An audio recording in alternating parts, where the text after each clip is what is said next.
G'day, I'm Paul. That's my Cannon.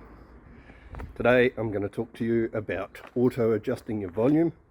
The Cannon can turn your volume down if you're indicating, or it can adjust your volume based on the speed of your car. I'm going to show you how to adjust it or turn it off completely.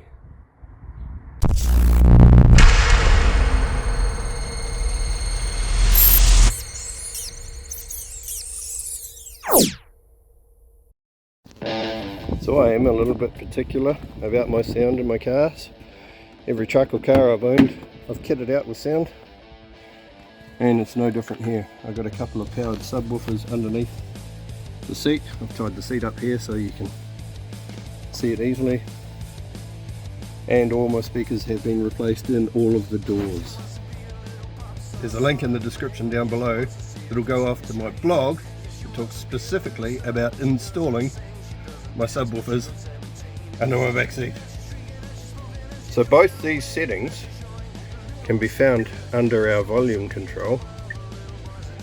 The first one, if you expand your volume submenu like this, we've got this parking media mix.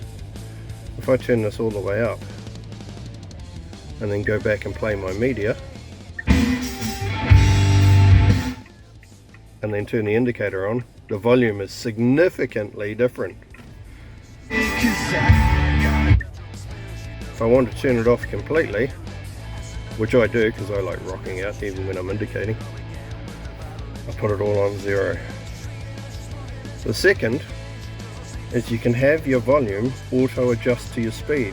So as the truck goes faster, it increases the volume. This is to counter road noise and whatnot.